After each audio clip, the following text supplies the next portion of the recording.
Halo sahabat nonton, gimana kabar kamu? Semoga kalian sehat selalu ya.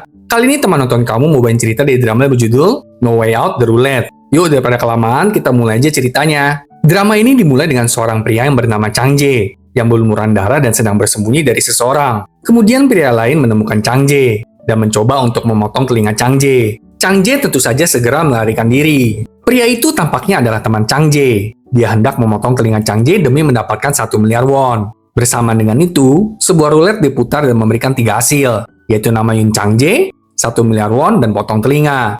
Akhirnya pria itu berhasil memotong telinga Chang Jae. Semua itu tentu saja demi uang. Selanjutnya kita diperlihatkan seorang detektif yang bernama Baek Jung Sik, yang membuat keributan. Jung Sik telah ditipu oleh temannya, dan mencoba untuk mencari si penipu itu. Tapi Jung Sik tidak dapat menemukannya. Jung Sik juga menghadapi kemarahan istrinya, karena mereka akan kehilangan rumah mereka akibat dari kena tipu itu. Jung Sik lalu mencoba meyakinkan banyak bank untuk meminjam uang, tapi gagal total. Di tengah kesulitan keuangannya, Jung Sik mendapatkan panggilan darurat dari rumah sakit dan bergegas untuk memeriksa kasusnya. Saat tiba di rumah sakit, seorang polisi junior bernama Park Eun Jong membawa Jung Sik menemui pasien yang tidak sadarkan diri. Pasien itu ternyata adalah Chang Jae, yang telinganya telah dipotong. Jung Sik dan Park lalu melihat rekaman CCTV rumah sakit. Dan dari sana, mereka melihat seorang pria menjatuhkan Chang Jae di depan UGD rumah sakit itu. Pria itu bahkan memegang telinga Chang Jae yang telah dipotong. Jung Sik dan Park merasa aneh dengan hal ini. Jung Sik berpendapat kalau mereka mungkin keliru. Karena kalau benar itu telinga Chang Jae, harusnya akan diberikan ke rumah sakit untuk dipasangkan kembali. Jung Sik sebenarnya ingin menghindari kasus tersebut, karena mengira itu mungkin bukan masalah besar. Tapi atasannya memaksa Jung Sik untuk menyelidiki lebih jauh. Jung Sik lalu mengikuti sebuah alamat, dan sampai di rumah tukang daging yang memotong telinga Chang Jae yang bernama Lim Ji Hong. Sebelum bertemu dengan Lim Ji Hong, Jung Sik menemukan sebuah koper dengan logo. Saat hendak menutup koper itu kembali, Lim Ji Hong pulang ke rumahnya. Dan setelah mengetahui Jung Sik adalah detektif, Lim Ji Hong segera melarikan diri.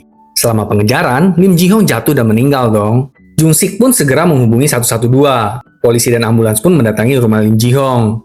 Polisi yang menangani kematian Lim Ji Hong mencurigai kalau Jung Sik lah yang mendorong Lim Ji Hong sampai meninggal. Jung Sik yang tidak melakukannya meminta polisi itu untuk memeriksa CCTV setempat aja. Kemudian, Jung Sik tiba di rumah dan membuka bagasi mobilnya. Ternyata, Jung Sik telah mencuri koper berlogo di rumah Lim Ji Hong. Jung Sik kemudian membuka koper itu dan menemukan ada 1 miliar won di dalamnya. Sementara itu, Chang Jae udah siuman dan pergi ke rumah Lim Ji Hong. Chang Jae berusaha mencari koper berlogo itu, tapi ternyata nggak ada. Dan melalui kamera dashboard truk milik Lim Ji Hong, Chang Jae mengetahui kalau Jung Sik telah mencuri koper itu.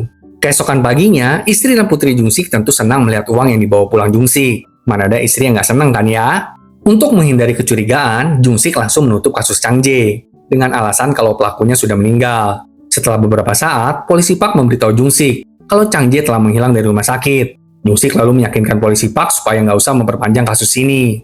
Tapi polisi Park tetap ingin melidiki hal ini sendirian. Setelah itu, seluruh tim polisi dipanggil untuk rapat darurat. Mereka diperlihatkan sebuah video, permainan online yang berbahaya.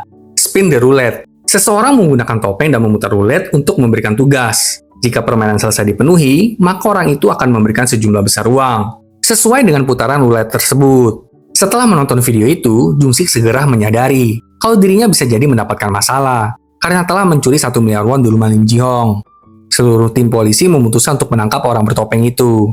Tak lama kemudian, pria bertopeng itu siaran lagi. Dan kali ini, pria bertopeng mengumumkan kalau dia akan menugaskan tugas berikutnya ke sebuah stadion. Polisi lalu mendatangi tempat yang dimaksud. Pria bertopeng kemudian mengirim 3 balon besar yang dipasang pada drone ke dalam stadion itu. Orang-orang juga berkumpul di stadion itu dan membuat kekacauan dengan menerobos masuk ke dalam stadion.